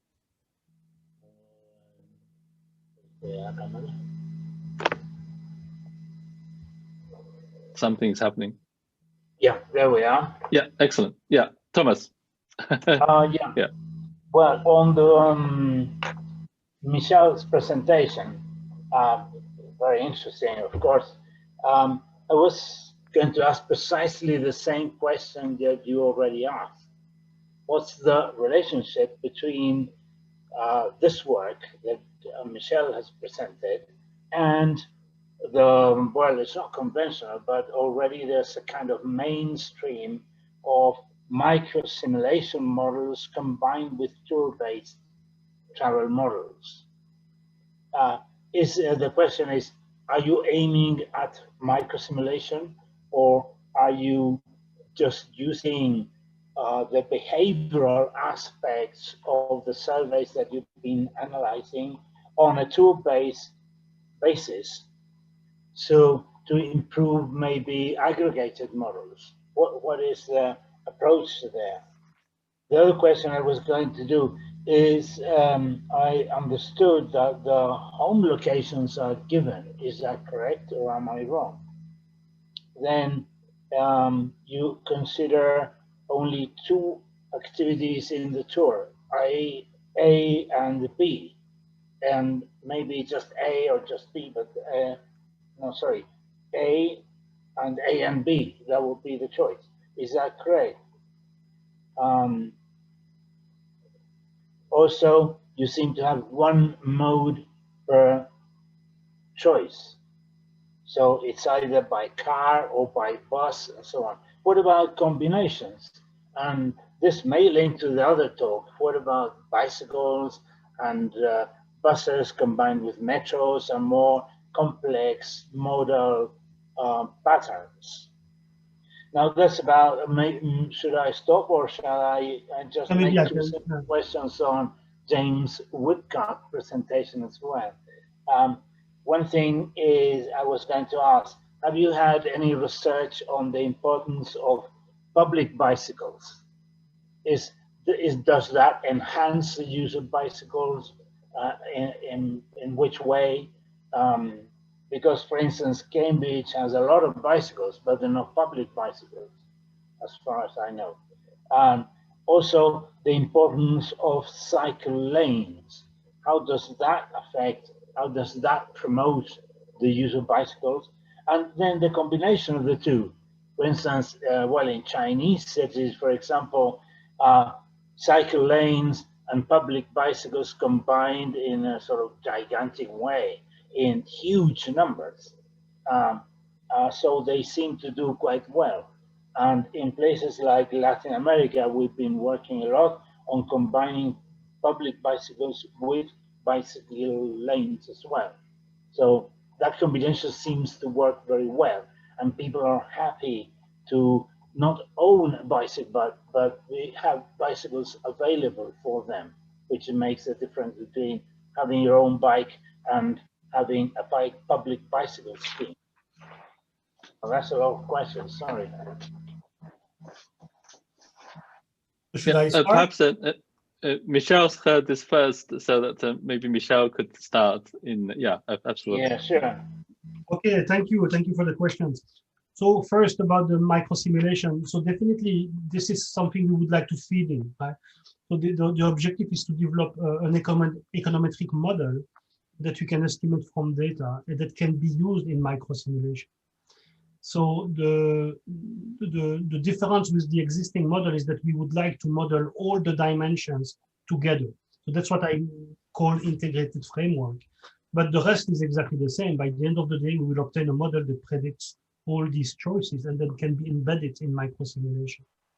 So that's really also what I told him. So the target is to, in our context, in our project, is to generate input for matching, for example, that will implement the simulation.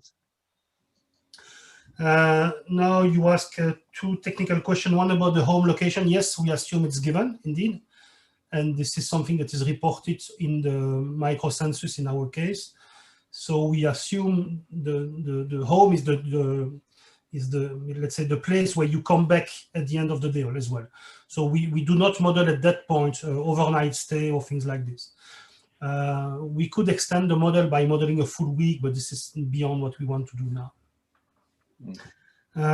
So no, we have more than 2 activities. So actually we have as many activities as we want. In the example that I've shown, we have some examples of individuals with 5 activities. So the variables that you were referring to is about 2 successive activities. Okay, it's to decide which activity happens just after another one. And this is what I denoted by ZAB. And this is actually modeling the scheduling, the sequence of activities. But the model basically can accommodate as many activities as necessary. And now, there was a question on mode choice. Yes. So again, mode choice, same thing. So we can include bulking. What we have not really thought of yet is about the combination of modes. So right now we assume that there is one mode associated with each trip. It can be any mode that is available in the data, but we have not yet included a combination of modes to reach the destination. Yeah. And what was it? There was another question. If so, I don't remember. So to sum it up, then you are aiming at microsimulation. Then, if I got that clear. Yes. And so at the end of the day, what's the aim? Are you, for instance, going to come up with a total number of passengers along a bridge or a metro line or something like that? Can you do that, or are you looking at behavior really? So this framework is really designed to generate the empirical distribution of schedules that will be fed into a microsimulator. And then, depending on the application, you can indeed calculate aggregation of flows. This is what we do with MatSim, right? You have the flows on the total network of the country. You can have a flow of passengers, but we are really upstream. So we generate this empirical distribution of schedules for a synthetic population. And then depending on the specific microsimulator tool that we are using, you can derive any type of indicator. It's really to provide. Would it be constrained to a microsimulation approach, or can you apply the same principles to, say, a more aggregated model? Oh, you can, of course, you can always aggregate because we generate as disaggregate level. So think about it as a database with a synthetic population, and each individual has a schedule or a schedule distribution. So indeed, you can calculate aggregate indicators directly from this database. That's not how we have designed it at this point, but this is, yeah, indeed, you can do that. But we don't have, so the difference with the traditional choice models, we don't have the exact formulation of the probability of a schedule, but we can generate schedules that follow this probability. And so it's really micro-simulation. Yeah, okay. So potentially one could interact these 2 models, microsimulation, which will then give you updated costs, and then perhaps you could actually do it again. Okay, so that's indeed, this is something that we have not yet, but this is of course the feedback loop. I mentioned that in our context, we consider these exogenous, all the travel times, but of course it's not exogenous, and congestion depends on demand, and so indeed, that's something that that would be useful to look at, the feedback loop.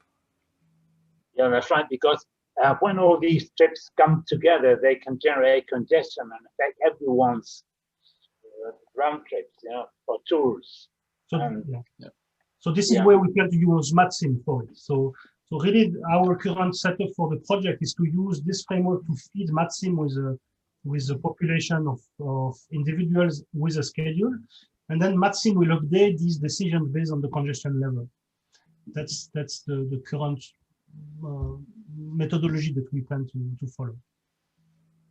Yeah. Although given that, sorry. So you're not talking about, say, how would this affect home locations or land prices or the land market and that kind of thing, right? No, we are not.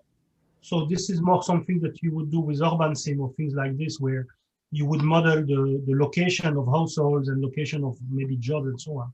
So we are really interested in the relationship at this point between the activities of people and the transportation, the efficiency of the transportation system. Yeah, right. We are not relocating households or jobs or things like this. This is something that would be done in using something like UrbanSim. Or we are really interested at this point, as I said, in a representation of demand which is based on activity scheduling that is fed into a transportation model like MatSim. But I don't know. I mean, this is something that may be investigated in the future, the potential of the approach. But yeah, what we try to do is to be first quite fundamental in the idea, but we are also very close to the project, so that we develop something that is useful in the short or medium term horizon. So that's what we have in mind right now. Yeah, sure. Well, it does sound like an ideal setting for studying the behavior, the actual behavior, and then maybe model or a more aggregated model that could be useful as well. Because looking at the results of microsimulation and sort of more traditional macro models, the totals that you actually end up with, say, the number of trips being made in a certain infrastructure facility and so on, the more aggregated models seem to do even better than the microsimulation one, so far as I've read. So maybe the idea would be to combine the two techniques. You analyze the tour-based behavior and build it into either micro simulation or more macro model. Yeah. And actually, both ways. So about the error, this is also one of the motivation to avoid modeling this as a sequence of choices or a sequence of models. Because when you have a sequence of model, you multiply the error at each stage, right? So because you get the error as an input from the previous model.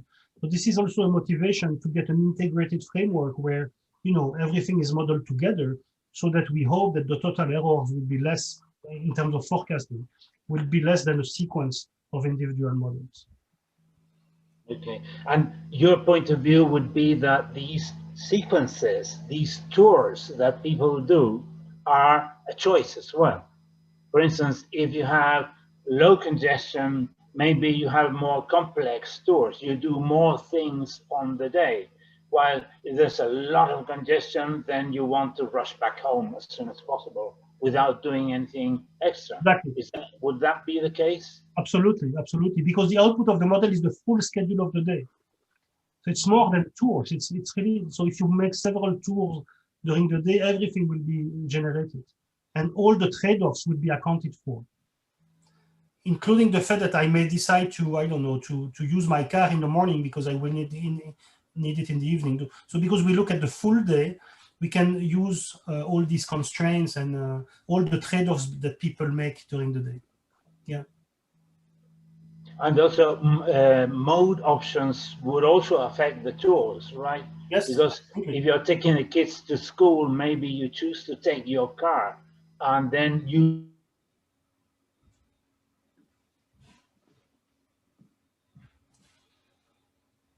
I've lost you, Tomás. I don't know. Yeah. Well, there's these network issues. Yeah. As these questions are getting into more detailed levels now, Michel, are you happy that we perhaps turn to James at this point, so that James could answer Thomas's questions, and then we could come back to these in the poster session talks. Yeah, perhaps we'll do that. And I hope that Tomás actually will come back and we can relay to Tomás afterwards what James has been saying. James? Yeah, hopefully you can hear us. Yeah, just to answer quickly the questions on cycle hire and on infrastructure, which I think are both very interesting things. I mean, we use data from main mode commutes and which the potential for main mode commutes. We didn't look at multimodal trips, though we have done some analysis of that on a smaller area, but not for the whole of England and Wales, and we did find some very high combinations of kind of bike train in some areas. Now I think cycle hire has a big opportunity with these kind of combinations. I think for people who are traveling all the way, it's more likely that they will want to own their own bicycle rather than to use a hire bicycle. Of course, this will vary depending on, in particular, how much space people have. If you've got a lot of people living in flats, in very high density areas, trying to put your bike on the balcony and carrying it up flights of stairs or even in a lift is obviously not much fun at all.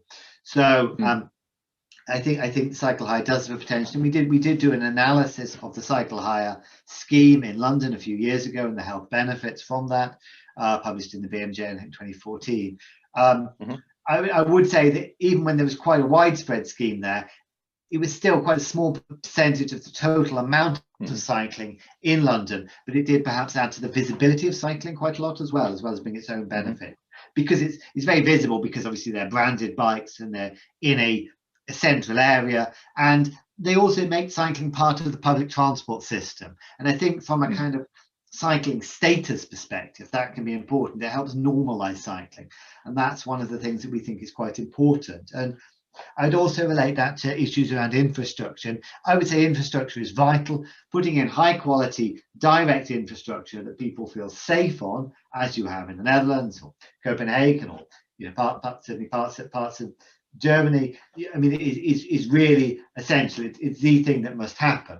But it's hard to know how much effect this will have on cycling. I mean, where they've done that in parts of London, or maybe not to quite that level, but to some of that level, and some other things too, much of the increase in physical activity actually came from increases in walking.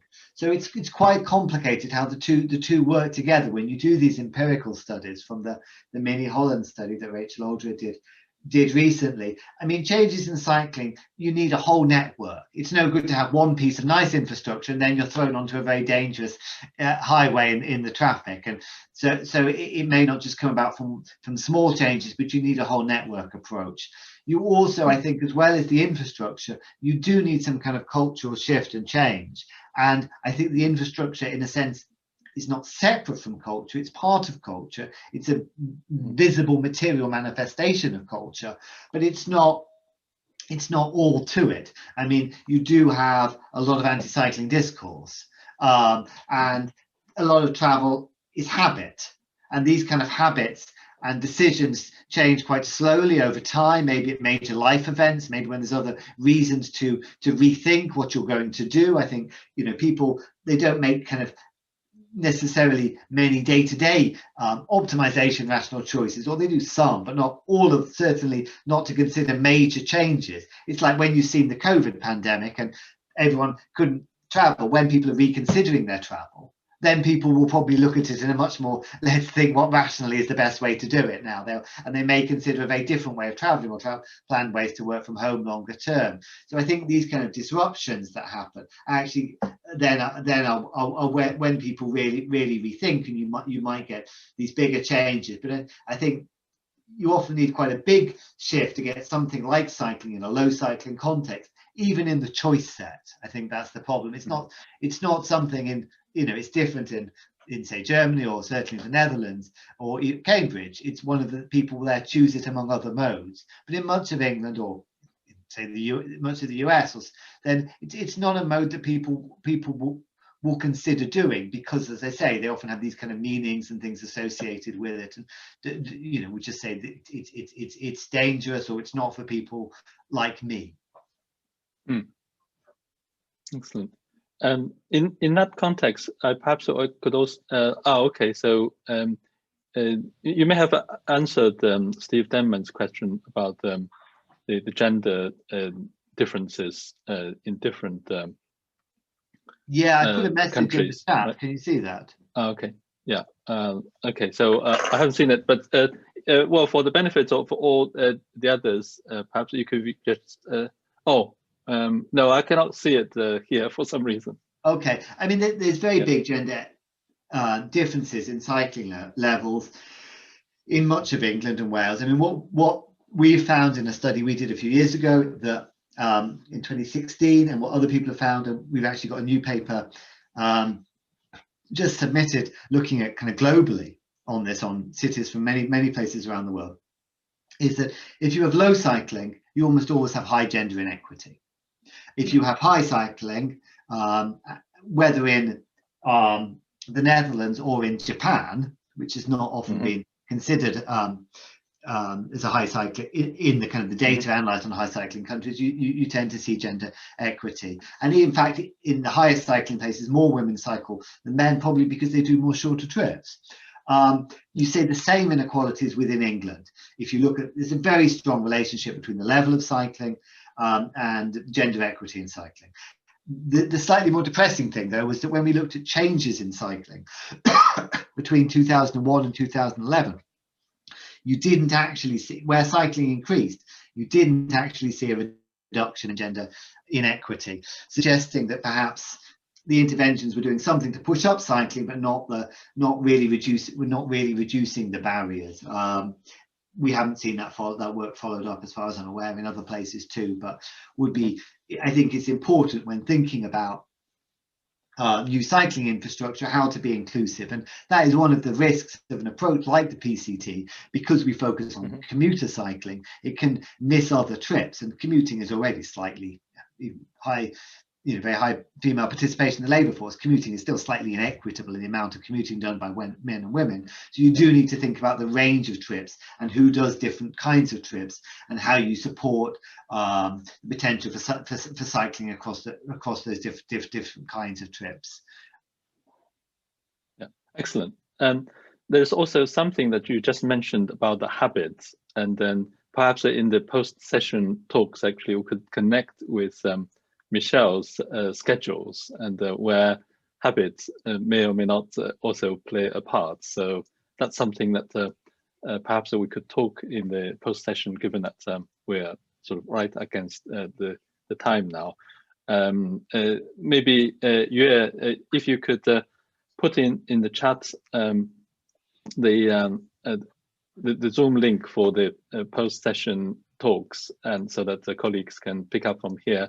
They should also have received an invitation in the second part of the same Zoom link, and they are really welcome colleagues actually to come to the post-session talks, actually to talk to both speakers, and hopefully Tomás will also come back to this as well. And it's my great pleasure to thank both speakers for these fascinating talks, which or break the new grounds in different areas of modeling, and I'm really grateful for their inputs and contribution to this, and also I also like to thank them for really kind offer actually to have been on this session for 2 hours, and to to continue with the discussion with the colleagues, perhaps a more face-to-face with the visuals on in the post-session, which is not broadcast, but are open to all the participants if they register. And thank you, yeah, for the Zoom links. I'll just give you a couple of minutes, and then perhaps you could then press the red button to end this part of the formal session, so that we can all move to the post session. Right? Thank you, Michel and James. Thank you. Thank you. See you soon. Yeah, great. Yeah, and yeah, perhaps it's about time actually for us to press that button, and then we will see you on the other side, right? So. Yeah, yeah. In fact, yeah, I'll open that session so that you don't have to be there really. So I'll log on to that session, and we could start from there. Well done, thanks. Maybe you should ask Joe to see how many people finally will have got on Bilibili in the end, and then so we get. Yeah. Okay, wonderful. Bye. Thank you. Cheers. Bye for now.